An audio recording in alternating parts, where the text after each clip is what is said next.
Presidente, nós já temos o projeto de administração dos próximos 2 anos do tribunal? Sim, estamos trabalhando nisso. Como eu disse, tem que enaltecer, reconhecer o excelente trabalho que o conselheiro Valdomiro fez à frente do tribunal. Deixou, como ele explicou aí agora nesse café com a imprensa, as várias ações em várias áreas, né? Então todas as áreas do tribunal, tanto a área de fiscalização quanto a área administrativa, evoluíram e estão bem tratadas, o terreno está bem aplainado e que permite que a gente sonhe, né, em avançar e tomar algumas iniciativas. Então a gente pretende atuar em 3 pilares, assim, vamos dizer, né? Um dos pilares é a sustentabilidade. Então nós estamos sentindo aí na pele, literalmente, os efeitos das mudanças climáticas, né? Então o tribunal não só tem que dar o exemplo, a gente tem um comitê de sustentabilidade aqui bem atuante, reconhecido nacionalmente como um órgão que prima por essa questão do ponto de vista interno, mas a gente pode aprimorar as fiscalizações quanto a esse fator, levando os órgãos e os entes, Estado, municípios, a também estarem juntos nessa, né? Então, cuidando aí do nosso clima, do nosso meio ambiente. Nós temos também uma questão que eu acho interessante, que está sendo trabalhada em todos os tribunais, estão começando com isso, que é o consensualismo.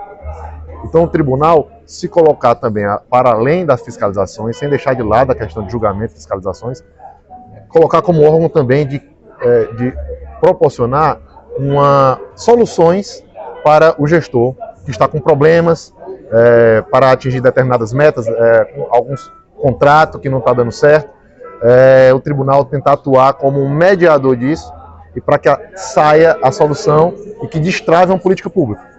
Então, se fala muito em avaliação de políticas públicas, que eu acho importantíssimo, mas tem também a necessidade de destravamento de políticas públicas. Então, o que é que está travando determinada política pública e se o tribunal pode entrar para ajudar o gestor para destravar aquela política pública.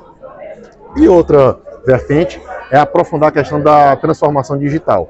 Então, nós estamos vivendo aí a era da inteligência artificial, é até uma coisa que assusta muita gente, mas a gente tem que usar a nosso favor. Então vamos ter que aprofundar investimentos nisso e tentar trazer toda essa tecnologia para automatizar nossos processos e torná-los mais eficientes para a sociedade. São esses pilares. Doutor Rodrigo, os agentes públicos e muita gente da comunicação também conhece, sabe do trabalho do Tribunal de Contas. Mas o povo em geral, acho que não. Quer dizer, só se tem notícia, vez por outra, de prefeito que foi afastado por malversação de recursos, e a gente sabe que lá por trás teve o trabalho do tribunal que constatou alguns desvios e tal. O que me preocupa é que a sociedade não sabe que o tribunal faz esse trabalho. Esse trabalho do tribunal não aparece. Por que não aparece? Porque o tribunal evita de dizer, por exemplo, que fez uma auditoria especial num determinado município, constatou uma série de irregularidades, isso, aquilo, outro, e encaminhou esse resultado para a Procuradoria de Justiça.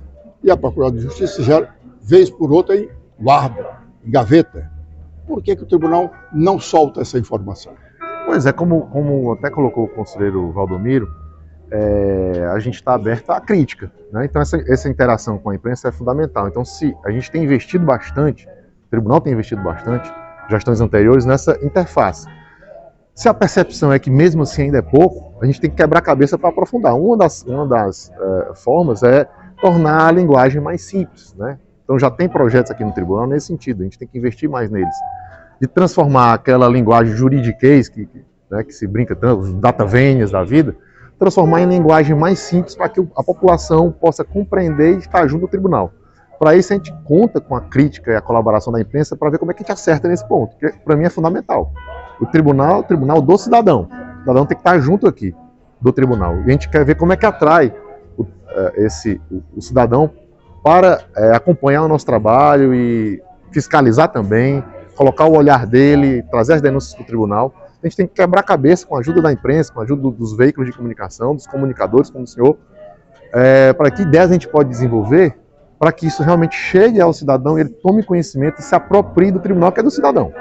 que no final quem paga imposto e que tem muito bem. Essa história do linguajar, inclusive há um projeto do presidente do Supremo, que é o presidente do Conselho Nacional de Justiça, que a magistratura encontra uma fórmula de ser mais clara nas suas decisões, nos seus despachos, que a população saiba o que ele está querendo dizer. Sim. Mas o fato principal da minha indagação é com relação a algum trabalho, ou muito do trabalho do tribunal, o tribunal se reserva ao direito de não tornar público, talvez até para evitar maiores especulações. Se o tribunal disser que fez uma auditoria numa prefeitura qualquer e encontrou irregularidades, aí a população vai dizer, está roubando, está isso, aquilo, outro. Na verdade, ainda é fazer investigação. Né?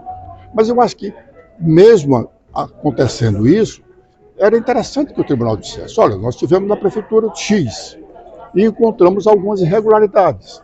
Agora, o processo vai para o Ministério Público, que tem a prerrogativa da ação criminal. Sim. Então, na hora que a sociedade souber disso, o Ministério Público não vai ter o direito de guardar esse processo. Sim. Eu estou querendo citar um exemplo específico aqui, de Caucaia. O tribunal fez uma auditoria há algum tempo, soube que entregou esse processo ao Ministério Público e não se tem notícia dele. O Ministério Público alega, não, está em segredo de justiça, que segredo de justiça nem chegou à justiça ainda. Por que esse segredo? Acho que o segredo de justiça é necessário para preservar algumas coisas. A família, o direito da família, mas o poder público, se o agente público comete alguma irregularidade, ele tem que ser exposto, ou não?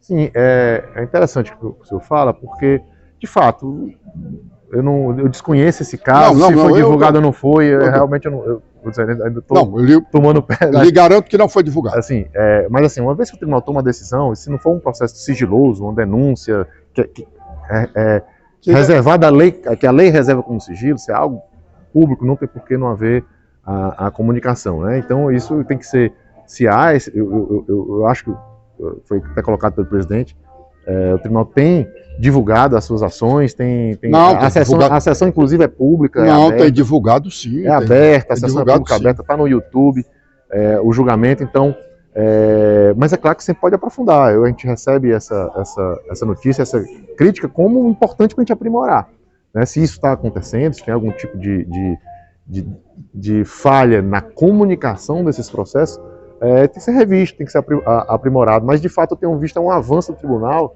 na questão da transparência. Inclusive, a sessão de julgamento é pública, né?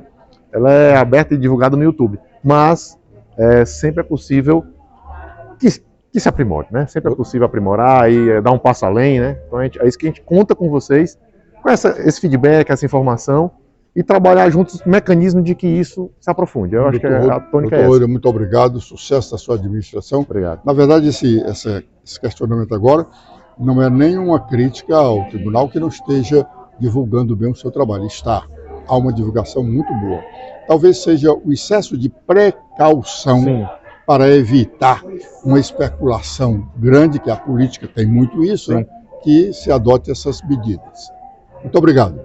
Eu que agradeço.